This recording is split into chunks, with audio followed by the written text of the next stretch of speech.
Salut à tous. Écoutez, aujourd'hui, je dois changer le joint de mon différentiel. Donc, je vais vous montrer comment on fait. Et puis, j'espère que je vais y arriver. Allez, à plus.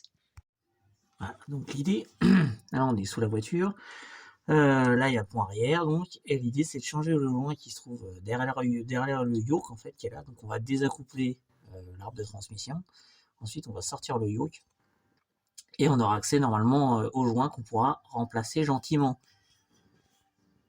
On en profitera pour faire une petite vidange, on va l'ouvrir, on va commencer par le vidanger pour que quand je vais enlever le joint de l'autre côté, ça coule pas dans tous les sens. Donc pour l'ouvrir, en fait, c'est un carré d'un demi, donc le plus gros. Donc si vous utilisez directement, vous voyez, votre carré rentre en fait. Après, il faut ouvrir. Je vais devoir poser, j'ai besoin de mes deux mains.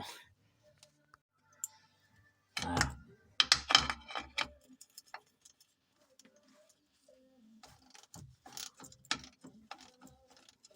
Donc normalement, quand on ouvre, le principe en fait, c'est de le remplir à ras. Ça devrait pas couler quand j'ouvre.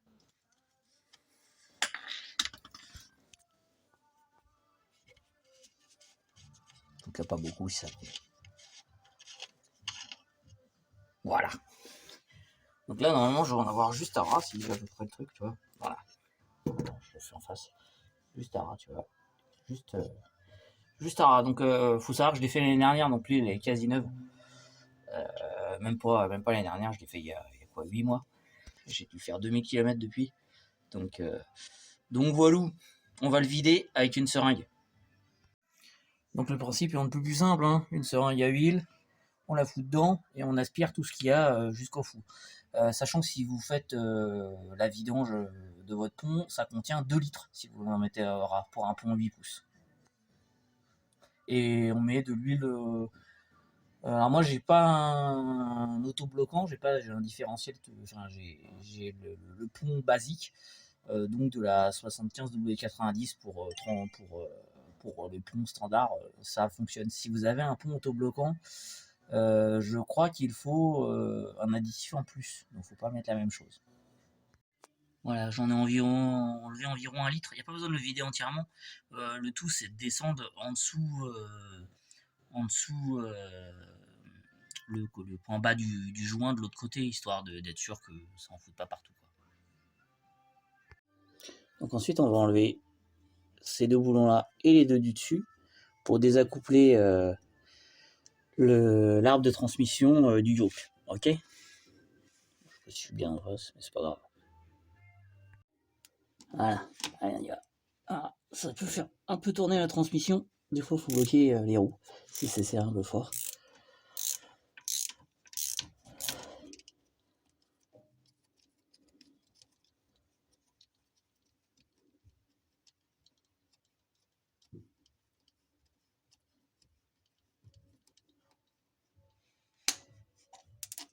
Alors, faut faire attention au croisillon une fois que ça sera démonté.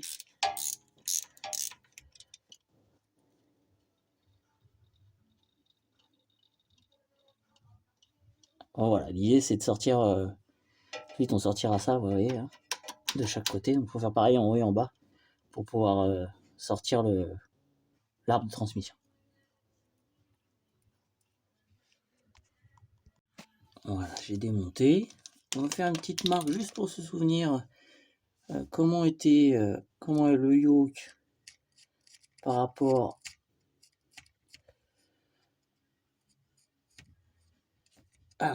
au pont, et comment est le yoke par rapport à l'arbre de transmission. C'est juste pour oublier dans quel sens c'était. Je préfère le remettre dans le même sens. Parce que bon, l'arbre est équilibré normalement tout seul, mais bon, j'ai pas envie de me gourer. Voilà, donc une fois que vous avez sorti les deux U qui retiennent les croisillons, vous voyez que l'arbre, il suffit de le pousser un tout petit peu vers l'avant et vous pouvez le sortir en fait. Du coup, on se retrouve avec rien, avec le yoke qui est prêt à être démonté. Ok?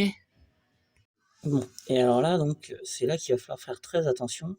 Il va falloir noter la position de l'écou au moment où on le dévisse et du nombre de filets dont il va falloir le revisser plus tard. Pourquoi? Parce que apparemment derrière, il y a en fait une sorte de joint qui est taré avec une certaine compression et si on l'écrase, on va abîmer le différentiel. Donc là, je vais marquer et l'écrou et le pas de vis et la position du yoke. Je vais tout noter et même le nombre de filets que je vois qui dépassent. Ok? Donc vous voyez, j'ai pris une référence sur le côté. J'ai fait un trait au marqueur blanc, donc sur le yoke, sur l'écrou et sur la vis sur laquelle va l'écrou. Et je notais que sur le côté, donc il y avait 3 filets et pas un de plus qui rentrait au niveau pour la compression. Ok? Donc il faudra que je le remette au même endroit. Maintenant, on va essayer de l'enlever. Le problème, c'est que bon, moi, mon frein à main est vraiment pas terrible. Donc ce qui risque de se passer, c'est que quand je vais tourner l'écrou, ça va faire tourner la transmission. Alors je vais voir si je vais pas devoir fabriquer un petit outil pour le bloquer. On va voir. Voilà, bon bah comme je le redoutais, quand j'essaye de desserrer, ça fait tourner le pont arrière. Donc j'ai fait une sorte de bras de levier pour pouvoir le tourner, pour pouvoir le tenir plutôt quand je tourne. Donc c'est tout con, j'ai pris une barre et j'ai fait 2 trous dedans de la taille des attaches du yoke, j'ai mis 2 vis et puis ça va me donner un point d'appui pour empêcher le yoke de tourner pendant que je dévisse en fait. Ok? Voilà, et après il suffit de desserrer. Hein. Donc moi j'ai utilisé une douille de 27, oh, putain, pour rien. J'utilise une douille de 27 et une clé standard là, et pas besoin de. J'ai vu des vidéos, ils utilisaient un pistolet à percussion là, mais bon moi ça vient très bien comme ça, donc je vais desserrer gentiment. Voilà, la fameuse vis. Donc là maintenant, hop, on doit pouvoir sortir le yoke. Hop. Donc je vais démonter mon outil que j'avais fait. Vous voyez, il y a encore la petite marque, je vais la repasser pour être sûr qu'elle ne parte pas avec nos manips. Et ensuite, on va la sortir avec un petit extracteur parce que je pense qu'elle est emboîtée. Voilà. Oh, voilà, je vous montre. Oh putain. Oh, attendez, on voit rien. Voilà. J'ai placé l'extracteur, donc il n'y a plus qu'à sortir le yoke doucement. Et puis on devrait être bon, on devrait avoir accès au joint. Et voilà, on arrive au bout du démontage. Vous voyez, il vient tranquille. Et donc le joint, c'est celui-là. Comme vous pouvez le voir, il est là. Donc c'est cette part-là qu'il y a une petite fuite en fait. Donc on va le remplacer. Alors voilà, le joint de remplacement. Donc avant d'enlever l'ancien, on s'assure quand même que le nouveau il a la bonne taille. Ça serait dommage de se retrouver complètement bloqué quoi. Voilà. Allez, on va enlever notre ami. Hop. Donc bon, c'est juste monté en manché, hein, donc il va falloir arriver à le sortir, je pense avec un petit tournevis plat. Et puis voilà. Hein, allez, on y va. Alors là, je vous dis, victoire. Il est sorti. Je vous dis même pas comment j'en ai chié. C'était horrible. Tournevis, tenaille, j'ai tout essayé. Ça fait 40 minutes que je suis dessus. Ah, ça y est. Donc là, on va remettre le nouveau, c'est tout con. Oh putain.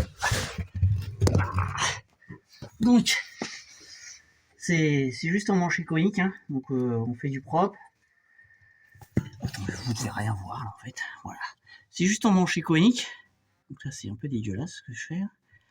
Mais je vais remettre de l'huile sur le nouveau joint. Je vais m'assurer que les portées soient pas abîmées. Et puis on va le reclipser gentiment, en tapant tout doucement pour pas l'abîmer. Ok? Allez, je vous laisse parce que là j'ai les doigts pleins d'huile. C'est dégueulasse. Ok les gars. Donc une fois que vous avez mis en place votre nouveau joint, c'est là qu'il va falloir être un petit peu méticuleux, remettre bien le yoke en face des repères qu'on avait pris au niveau de la cloche ici. ici là. Et ensuite, quand on remettra le boulon, bien faire attention à revisser le bon nombre de pas et faire tomber l'encoche qu'on avait fait au marqueur pile sur le pas de vis, pareil, pour avoir exactement la même tension qu'avant. Ok? Allez, c'est parti.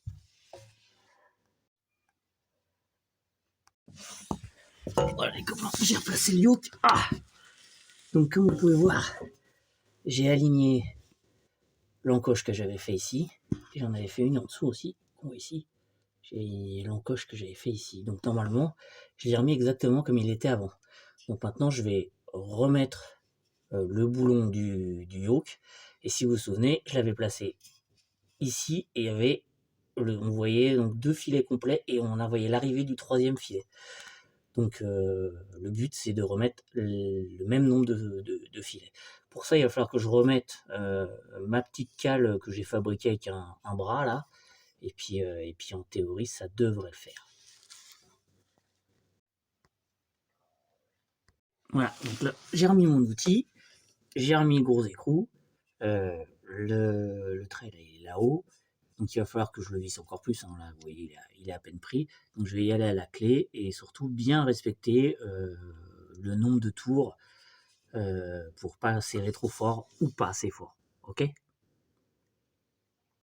voilà les amis, on touche au but, donc comme vous le voyez, oh putain, je vois pas grand chose, en tout cas moi je vois pas grand chose, j'espère que vous, mais oui.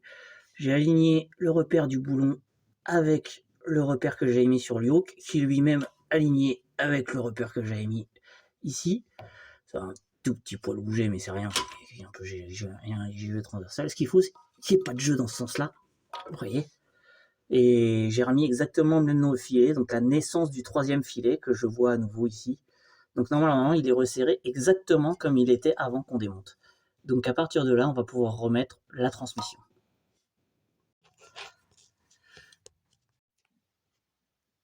Et voilà, les niveaux sont faits, j'ai remis le bouchon, il n'y a plus qu'à tout nettoyer, et puis à rouler.